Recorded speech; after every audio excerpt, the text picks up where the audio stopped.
మీ business ఏదైనా మీ ఊర్లో promotion చేయాలంటే అది సుమన్ టీవీతోనే సాధ్యం. ఇప్పుడే సంప్రదించండి.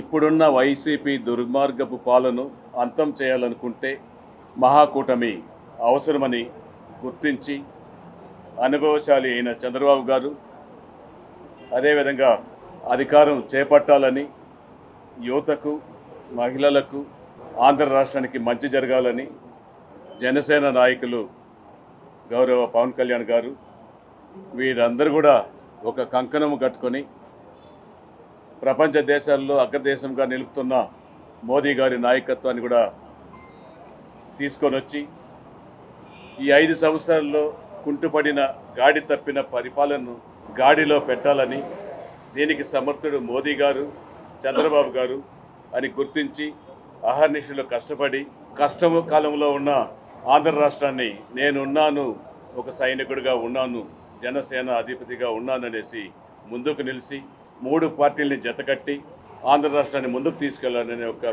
ఆలోచనతో ఈ మహాకూటమి ఏర్పాటు జరగడం తెలిసిన విషయం.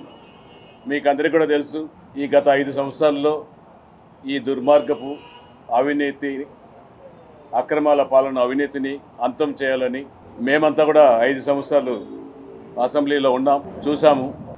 అసెంబ్లీలో ఏమి జరిగింది 5 సంవత్సరాల కాలంలో, ఎలా ఇబ్బంది పెట్టించారు ప్రతిపక్షాలను కూడా కళ్ళారా చూసిన రోజులు ఉన్నాయి. ఆ రోజు ఒక్కరోజు ఆఖరికి చంద్రబాబు నాయుడు గారి పైన వాళ్ళ సతీమణి గారి పైన ఇంకా ఎన్నో అభియోగాలు కూడా మోపి చంద్రబాబు నాయుడు గారు కంట తడిపెట్టుకొని ఈ రాక్షస సభలో నేను అడుగు పెట్టను, మరలా ఎమ్మెల్యేగా గెలిచి ముఖ్యమంత్రిగా వచ్చిన రోజే ఈ శాసనసభలో అడుగు పెడతాననేసి ఆ రోజు శపథం చేసి 2 సంవత్సరాల ముందు బయట రావడం తెలిసిన విషయం. అందులో భాగంగానే ఇప్పుడు మహాకూటమిలో చంద్రబాబు నాయుడు గారు ముఖ్యమంత్రి అవడం తథ్యం. ఆంధ్ర రాష్ట్రం ఎదురు చూస్తూ ఉంది. ఒక అనుభవశాలి ఉమ్మడి ఆంధ్ర రాష్ట్రాన్ని ఎలా అభివృద్ధి చేశారు, ఇక్కడ 3-4 సంవత్సరాల కాలంలో ఆంధ్ర రాష్ట్రాన్ని ఎలా అభివృద్ధికి ముందుకు తీసుకొచ్చారు, అవన్నీ కుంటిపడాయి. అవన్నిటినీ ముందుకు తీసుకెళ్ళి ఉమ్మడి రాష్ట్రంలో హైదరాబాద్ పట్టణం ఎలా తయారైందో అదేవిధంగా ఆంధ్ర రాష్ట్రంలో అమరావతిని కూడా అభివృద్ధి చేయాలనే ఒక ముఖ్య ఉద్దేశంతో శపథం చేయడం జరిగింది. అది కళలో నెరవేరుతున్నాయి.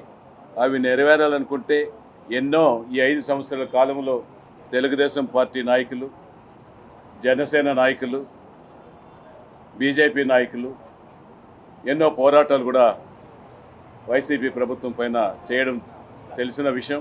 రోజుకు వేలాది మంది, 1,00,000 మంది జనాభాలు వెంకటేశ్వర స్వామి దర్శనాల కోసం వస్తున్నారు.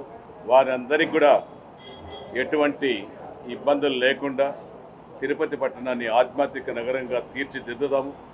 ఇంకా మీ అభివృద్ధి పనుల్లో కూడా 50 డివిజన్ల క్లస్టర్ ఇన్ఛార్జీలు, తిరుపతి నియోజకవర్గ ఇన్ఛార్జి గారి సహకారంతో ప్రతి ఒక్క డివిజన్ కూడా అన్ని రంగాల్లో అభివృద్ధి పరిచి అందరికీ అందుబాటులో ఉండి ముఖ్యంగా జనసేన అధ్యక్షులు గౌరవనీయులు పవన్ కళ్యాణ్ గారి ఆశయ సాధనలను ఖచ్చితంగా నెరవేర్చి అందరి అనుభవాలు తీసుకొని తిరుపతి పట్టణాన్ని సర్వసుందరంగా తీర్చిదిద్ది అరాచకాలను పారద్రోలి తిరుపతి పట్టణంలో కూటమి అభ్యర్థుల సహకారంతో జనసేన పార్టీ అభ్యర్థి అయిన నా ఆరణి శ్రీనివాసులైన నేను మీరందరూ కూడా గాజు గ్లాసు గుర్తుకు ఓటేసి గెలిపించాలనేసి కూడా చేతులెత్తి నమస్కరిస్తూ 58 నెలల పోరాటానికి దాదాపు ఇంకా 50 రోజులు కూడా లేదు.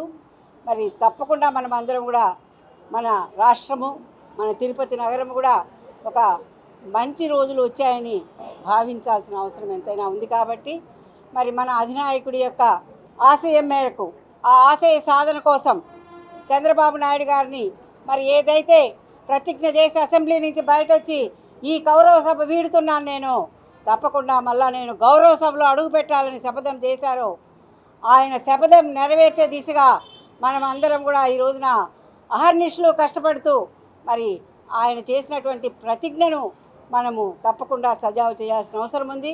ఆయన మళ్ళా ముఖ్యమంత్రి చేసుకోవాల్సిన అవసరం మనందరిపైన ఏర్పడింది. కాబట్టి ఈ రోజున మనమంతా కూడా కష్టపడినాం, దగ్గరకు వచ్చేసాం.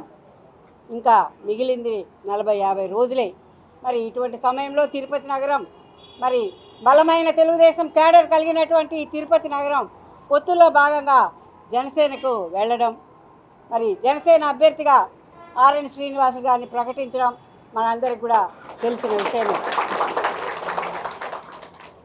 ఏది ఏమైనా మనందరి ధ్యేయం ఒకటే.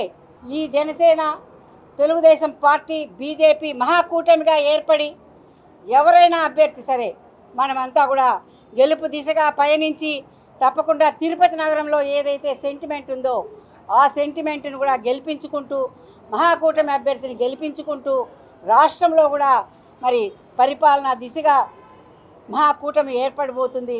దాన్ని ఏర్పరిచే భాగ్యం అంతా కూడా మనందరికీ కలిగిందంటే అది మనందరి అదృష్టం కూడా భావించి ఆ విధంగా అందరూ కూడా ముందుకు పోవాలని ప్రతి ఒక్కరికి కూడా నేను ఈ రోజున విజ్ఞప్తి చేస్తున్నాను. పవన్ కళ్యాణ్ గారు జనవాణి కార్యక్రమానికి వెళ్తే ఆయన్ని నిర్బంధించిన ప్రభుత్వం ఈ వైఎస్ఆర్సీపీ ప్రభుత్వం. అంటే రాష్ట్రంలో ప్రజల్ని ఖచ్చితంగా ప్రజాస్వామ్యం లేకుండా చేయాలనే ఆలోచనలో ఉన్న ఈ యొక్క వైఎస్ఆర్సీపీ ప్రభుత్వాన్ని జగన్మోహన్ రెడ్డి గారిని గద్దె తింపితే కానీ రాష్ట్రంలో ప్రజలు చల్లగా ఉండరు, రాష్ట్రం అభివృద్ధి చెందడం అనే ఆలోచనలో వీరు ముగ్గురు ఏకమై ఒక చిన్న అడ్జస్ట్మెంట్ చేసుకున్నారు. దాంట్లో ఈ యొక్క గ్రేటర్ రాయలసీమలో అంటే 52 మన 4 జిల్లాలు, నెల్లూరు 10, 62, 12 ప్రకాశం 74లో మా అధినేత పవన్ కళ్యాణ్ గారు ఒకే ఒక్క సీటుని తిరుపతిని, ఆ దేవుడి పాదాలు చెందిన తిరుపతిని ఆర్ఎన్ శ్రీనివాస్ అన్న గారిని అభ్యర్థిగా నిర్ణయించారు. సుగుణంబక్క కూడా ఈరోజు మనస్ఫూర్తిగా ఈ అభ్యర్థిత్వానికి సపోర్ట్ చేయడం చాలా సంతోషంగా ఉంది. అక్క బలంగా మొన్న ఎన్నికల్లో కూడా ఆల్మోస్ట్ గెలిచిన, ఇంత వేవ్లో కూడా గెలిచిన వ్యక్తి, ఆ గెలిచి ఆ బడిలో వ్యక్తి అక్క ఈరోజు జనసేనను సపోర్ట్ చేయడం, ఆర్ఎన్ శ్రీనివాసులు గారిని సపోర్ట్ చేయడం, జనసేన తరఫున మా నాయకుడు పవన్ కళ్యాణ్ గారి తరఫున మరొకసారి అక్కకు మనస్ఫూర్తిగా ధన్యవాదాలు తెలియజేస్తున్నాను. అలాగే తెలుగుదేశం నాయకులకి, మహిళలకి అందరూ కూడా మీరు బలం, మీరు అన్నట్టు చాలా ఏళ్ల నుంచి తెలుగుదేశం ఇక్కడ బలంగా ఉంది అనే మాట ఖచ్చితంగా మేము కూడా దాన్ని గౌరవిస్తాం. మీ యొక్క సహకారం ఈరోజు మనస్ఫూర్తిగా అందించి అన్నకు మీరు మీ యొక్క మద్దతు తెలపడం నిజంగా ఈరోజు నుంచి వైసీపీ చూస్తుంది ఏంటి పరిస్థితి. ఇక్కడున్న జనసేన, తెలుగుదేశం, బీజేపీ కలిసి అడుగులు ముందుకేస్తే వైసీపీ ఒక అడుగు ముందుకేస్తే 20 అడుగులు వెనక్కి వెళ్ళే విధంగా దూసుకు వెళ్తారు. అందరూ కలిసి మనందరం కూడా రాష్ట్రంలో ఎట్లయితే వైసీపీ గద్దెదించాలో తిరుపతిలో ఈ యొక్క అభినయ్ రెడ్డిని ఓడించాలనే ధ్యేయంగా మనందరం పాలు నీళ్ళగా కలిసికట్టుగా మనల్ని గెలిపించడం కాదు, మనము తిరుపతి ప్రజల్ని గెలిపించాలి.